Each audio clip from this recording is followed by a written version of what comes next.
નમસ્કાર ખેડૂત મિત્રો, હું છું પાર્થ ઠુમર અને આજે આપણે આપણી સાથે ઉપસ્થિત છે વનિતા કંપનીના રિજનલ મેનેજર વૈભવભાઈ.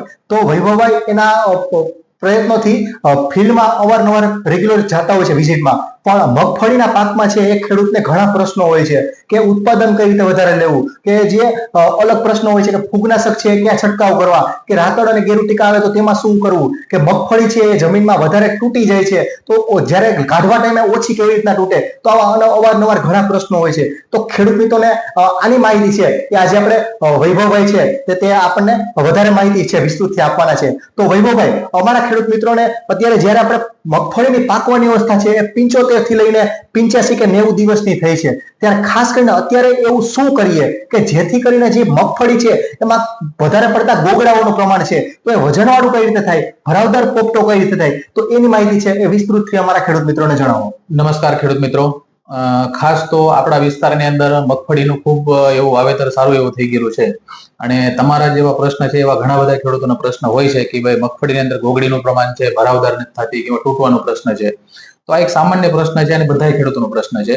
પણ આજ આપણે જોવા જઈએ તો મગફળી 75 થી 80 દિવસના તબક્કામાં પહોંચી ગઈ છે. હવે એ સમયમાં મગફળીને ખાસ કરીને ફોસ્ફરસ અને પોટાશની વધુ પ્રમાણની અંદર જરૂરિયાત હોય છે. તો ફોસ્ફરસ અને પોટાશ એને તમે સ્પ્રે મારફથી પણ આપી શકો, છંટકાવ દ્વારા પણ આપી શકો છો અને તમે જમીનની અંદર પણ એને આપી શકો છો. તો છંટકાવની અંદર 04550 એક નવું ટેકનોલોજી વાળું ફર્ટિલાઇઝર છે કે જે 100% વોટર સોલ્યુબલ છે, કે જેની અંદર 45% ફોસ્ફરસ છે અને 50% પોટાશ છે. અને જે તમે કોઈ પણ દવા સાથે મિશ્રણ કરી અને એને પંપ દ્વારા સ્પ્રે કરશો તો પાકને ફોસ્ફરસ અને પોટાશની અવેલેબિલિટી સહજ રીતે ઉપલબ્ધ થતી હોય છે. એના કારણે તમારી જે ગોગડીનું રૂપાંતર છે એ પોપટાની અંદર થતું હોય છે, દાણા ભરાવદાર થશે અને વજનવાળા પણ થશે. એની સાથે સાથે મગફળીને સૌથી વધારે જરૂરિયાત હોય કેલ્શિયમ અને સલ્ફરની, કારણ મગફળી છે એ તેલબિયા પાક છે. તો તમે જે આ 4550 છે એના સાથે સાથે ચિલેટેડ કેલ્શિયમ જે સિક્વેલ CA તરીકે આવે અથવા ZNB તરીકે આવે છે. તો ઘણા બધા ખેડૂતો ZNB નો યુઝ કરે પણ છે અને એમને બહુ સારા રિઝલ્ટ પણ મળેલા છે. તો આજે 4550 જે છે એને સાથે સાથે ચિલેટેડ કેલ્શિયમ સિક્વેલ CA 20 ગ્રામ પ્રતિ પંપ નાખી અને સ્પ્રે છંટકાવ કરી શકાય કે જેનાથી કરીને તમારા પોપટાનો અંદર રૂપાંતર થાય અને મગફળી સારી ભરાવદાર થઈ શકે. ખૂબ સરસ માહિતી છે એ ભરાવદાર પોપટો કઈ રીતે થાય અને એક ધારો જે પોપટો છે એ કમ્પ્લીટ કઈ રીતે થાય એવી માહિતી છે વૈભવભાઈ દ્વારા મળી છે. હવે ત્યારબાદનો જે પ્રશ્ન ખેડૂત મિત્રોનો અમારે અવારનવાર થતો હોય છે કે જે આપણે હવે છેલ્લી અવસ્થા હોય ત્યારે આ વરસાદનું વાતાવરણ છે અને ગેરુટીકા અને રાતડનો પ્રશ્ન ખૂબ વધારે પ્રશ્નો જોવા મળે છે, તો તેમાં શું કરવું જોઈએ? જો માર્કેટની અંદર ઘણા બધા ખેડૂતોની દ્વિધા હોય એટલા બધા ફંગીસાઇડના મોલિક્યુલ આવેલા છે, પણ દરેક ફંગીસાઇડ ખેડૂત યુઝ કરી શકવાના નથી. એની અંદર જે એનો પ્રશ્ન છે અને એની અંદર જે કઈ લગતી વસ્તુ છે એનો જ યુઝ કરવો જરૂરી છે. તો આ જે ટીકા છે, ગેરુ છે, રાતડ છે, એના વિશે આપણે વાત કરવા જઈએ અત્યારે છેલ્લા તબક્કાની અંદર તો તમે સમજી લો એઝાસ્ટ્રોબિન છે, ત્યાર પછી ટુબિકોનાઝોલ છે અને આપણે ડાઇથેનિયમ 45 છે. બરાબર, આ ત્રણમાંથી કોઈ પણ એક ફંગીસાઇડ તમે મિક્સ કરી અને વાપરી શકો છો, અથવા આ ત્રણનો કોમ્બિનેશન પણ આવે છે, TDM કરીને આવે છે, એઝાસ્ટ્રોબિન, ટ્રાઇસાયક્લોઝોલ અને M45. આ ત્રણનો કોમ્બિનેશન તમે ભેગા સાથે મળે છે માર્કેટની અંદર, એ ત્રણનો કોમ્બિનેશન લઈને તમે સ્પ્રે કરો તો ચાલશે, અથવા ત્રણમાંથી કોઈ પણ એક વસ્તુ લઈ અને તમે છંટકાવ કરશો તો ચાલશે. એનાથી તમારે સફેદ ફૂગની અંદર કંટ્રોલ મળશે, રાતડ, ટીકા, ગેરુ એની અંદર પણ સારું પરિણામ મળશે. તો ખેડૂત મિત્રોએ વધારે દ્વિધામાં પડવા કરતા જેની જરૂરિયાત છે એટલા જ ફંગીસાઇડનો યુઝ કરવો જરૂરી છે. તેનો ડોઝ પણ જણાવી દેજો કે કેટલો ડોઝ. સમજી લો તમે કે ટોબિકોનાઝોલ હોય તો 25 થી 30 ml પર પંપે લઈ શકો છો, એઝાસ્ટ્રોબિન હોય તો 30 થી 40 ગ્રામ છે અને M45 ડાઇથેનિયમ 45 છે તો એ પણ 30 થી 35 ગ્રામ પર પંપે. અને આ ત્રણનો કોમ્બિનેશન હોય તો એ 40 થી 50 ગ્રામ પર પંપે નાખીને તમે સ્પ્રે કરી શકો છો. આ વૈભવભાઈ માહિતી છે ફૂગનાશકની ખૂબ સરસ આપી.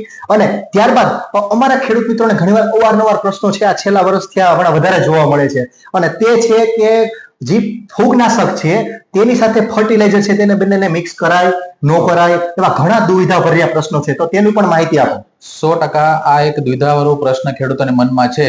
પણ સમજો કે ટેકનિકલી દ્રષ્ટિએ જોવા તમે જાઓ તો ઘણા ટેકનિકલ મિશ્રણ એવા છે કે ફંગીસાઇડ સાથે તમે મિક્સ ન કરવા જોઈએ. પણ અત્યારની હાલની પરિસ્થિતિ તમે જુઓ તો મગફળીની અંદર હાર્ડલી 3 થી 4 સ્પ્રે ખેડૂતોને આવતા હોય. હવે ફર્ટિલાઇઝરનો અલગ સ્પ્રે, પેસ્ટિસાઇડનો અલગ સ્પ્રે અને ફંગીસાઇડનો અલગ સ્પ્રે કરવા જાઓ તો એને આર્થિક દ્રષ્ટિએ પોસાય એવું નથી, મુશ્કેલ પડે છે. પણ વનિતા એગ્રો ના જે ફર્ટિલાઇઝર છે એ 100% સોડિયમ અને ક્લોરાઇડ મુક્ત હોય છે. એ દરેક ખેડૂતોને એનો વિશ્વાસ છે, બધાને ખબર છે. અને હું પણ દાવા સાથે કહું છું કે આપણા જે વનિતા એગ્રોના જે ફર્ટિલાઇઝર આવે છે 100% સોડિયમ અને ક્લોરાઇડ મુક્ત હોય છે. એટલે એની સાથે તમે કોઈ પણ ફર્ટિલાઇઝર ફંગીસાઇડ સાથે મિક્સ કરવા હોય તો એક 2-3 ફંગીસાઇડ છે જે કોપરયુક્ત ફંગીસાઇડ હોય કે ભાઈ બ્લુ કોપર છે, COC, તો COC સાથે ફોસ્ફેટિક ફર્ટિલાઇઝર મિક્સ ન કરવા જોઈએ. બરાબર. સલ્ફર છે, સલ્ફર ઘણા બધા એવા હોય છે કે જે પાણીની અંદર ઇનસોલ્યુબલ હોય છે. સલ્ફર ઘણા બધા માર્કેટની અંદર લિક્વિડ સલ્ફર આવતા હોય કે પાવડર ફોર્મની અંદર સલ્ફર આવતા હોય, તો એ પાણીની અંદર ઇનસોલ્યુબલ હોય, તો એવા સલ્ફર સાથે પણ તમારે ફોસ્ફરસ નું મિશ્રણ કરવું ન જોઈએ.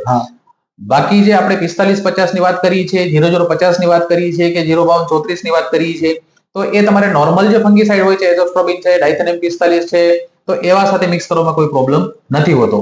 અને જનરલી શું છે કે અલગ અલગ સ્પ્રે કરવો ખેડૂત માટે પણ પોસાય એવું નથી. તો જે કોપરયુક્ત ફંગીસાઇડ છે, જે સલ્ફરયુક્ત ફંગીસાઇડ છે, એને સાથે ફર્ટિલાઇઝર મિક્સ ન કરવા જોઈએ. એના સિવાયના જે કઈ ફંગીસાઇડ છે એને સાથે તમે ફર્ટિલાઇઝરને મિક્સ કરીને આપી શકો છો, કોઈ પ્રોબ્લેમ નથી. હા, ખૂબ સરસ માહિતી છે. એ આપણા પ્રશ્નો હતા ખેડૂત મિત્રોના, એની માહિતી આપી છે.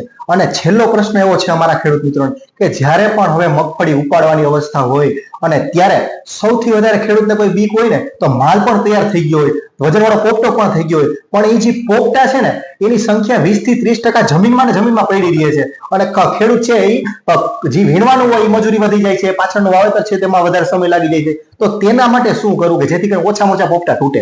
જો મગફળીની અંદર મેં સૌપ્રથમ વાત કરેલી છે કે મગફળીની અંદર સૌથી વધારે કેલ્શિયમ અને સલ્ફરની જરૂરિયાત હોય છે. સૌથી વધારે જરૂરિયાત કેલ્શિયમ અને સલ્ફરની હોય છે. ઘણા બધા જે સમજેલા ખેડૂતો છે કે એમાં જે વર્ષોથી યુઝ કરે છે એવા ખેડૂતો કેલ્શિયમ બોરેટ, આપણો વનિતાનો 10 બોર જે આવે છે, એ જયારે 45-50 દિવસની મગફળી હોય ત્યારે ખાતર સાથે મિક્સ કરીને પણ આપતા હોય છે કે જેની અંદર કેલ્શિયમ નાઇટ્રેટ અને બોરોનનું કોમ્બિનેશન છે. અને ઘણા બધા ખેડૂતો સ્પ્રે મારફતી પણ એને આપણે ચિલેટેડ કેલ્શિયમ છે, સિક્વેલ CA, ZNB છે, 052-34 છે, નોબેલ MGO છે, એવા સ્પ્રે કરતા હોય છે. પણ જે મગફળી તૂટવાનો જે પ્રશ્ન છે એ જમીન ઉપર નિર્ભર કરે છે. જ્યાં કાળી જમીન છે, ભારે જમીન છે, જ્યાં પાણીનું ભરત થતું હોય એવી જગ્યા જમીન કડક થતી હોય અને એના કારણે મગફળી તૂટવાનો પ્રશ્ન થતો હોય છે. તો એવા સંજોગોમાં આંતરરાષ્ટ્રીય દરજાનું વનિતા એગ્રોનું લિક્વિડ જીપ્સમ આપણે 2 વર્ષથી માર્કેટની અંદર લોન્ચ કરેલું છે કે જે જીપ્સોલ નામથી માર્કેટની અંદર પ્રચલિત છે અને પ્રસિદ્ધ છે. એનું કોસ્ટ અતિશય ઓછી છે, એટલે એની કોઈ સમજી લો ને કે 200-250 રૂપિયાનું પર વીઘાનું કોસ્ટ ખેડૂતનું આવે છે. તો એ 1 વીઘાની અંદર 1 લીટર પાણી સાથે તમે પીએચ સાથે આપી શકો છો કે જેની અંદર કેલ્શિયમ પણ છોડને મળશે, સલ્ફર પણ મળશે અને જમીનની એકદમ પોચી અને જમીનને ભરભરી કરી નાખશે. કોઈ પણ પ્રકારની જમીન હોય તો એની અંદર પાણી આપવાની જો વ્યવસ્થા હોય કે પાણી આપી શકતા હોય તો 1 વીઘે 1 લીટર જીપ્સોલ પાણી સાથે તમે આપો એટલે 1 ટન જીપ્સમ બરાબર એ તમારા કામ કરશે. એટલે જેથી કરીને જમીન તમારી પોચી ભરભરી થશે, જમીનની અંદર જે પોપટા છે એ તૂટશે નહીં અને જ્યારે મગફળી તમે ઉપાડશો ત્યારે જે પોપટા સાથે જે માટી ચોટીને આવે છે એ માટી પણ ચોટી નહીં આવે. આવા ઘણા બધા ખેડૂતોના આપણે અનુભવ લીધેલા છે. અને કોઈ પાણી પાવાનો જો સંજોગ ન હોય તો સ્પ્રિંકલર પદ્ધતિથી પણ એને આપી શકે છે. સ્પ્રિંકલર પદ્ધતિથી છંટકાવ તરીકે તમે આપી શકો છો કે જેથી કરીને જમીનને એ અડવું જોઈએ ટૂંકમાં. તો જીપ્સોલ જે છે એ તમારે પીએચ સાથે અથવા સ્પ્રિંકલર પદ્ધતિથી તમે આપી શકો જેથી કરીને જમીન એકદમ પોચી અને ભરભરી થાય અને તમારો જે આ મગફળી તૂટવાનો કે સિંગને માટી તૂટવાનો પ્રશ્ન છે એ બિલકુલ સોલ્વ થઈ જશે. ખૂબ સરસ માહિતી છે કે વૈભવભાઈ દ્વારા અલગ અલગ આપણા જે પ્રશ્નો હતો તેની માહિતી ખૂબ સરસ આપી છે. તો ખેડૂત મિત્રો, જે આ વૈજ્ઞાનિક પદ્ધતિ છે તેના આપણે ખેતીમાં ઉપયોગ કરશું તો કંઈક ને કંઈક અંશે આપણને છે સારામાં સારું ઉત્પાદન મળશે. અને જે આપણા જે અલગ અલગ વાત થઈ તો તેને ધ્યાનમાં રાખી અને આપણે ધાર્યું ઉત્પાદન છે તે આપણે લઈ શકશું. તો આવી જ અવનવી માહિતી જાણવા માટે અમારી સાથે જોડાયેલા રહો. વધુ મળશું આપણે આવતા અંકે. આભાર. ધન્યવાદ.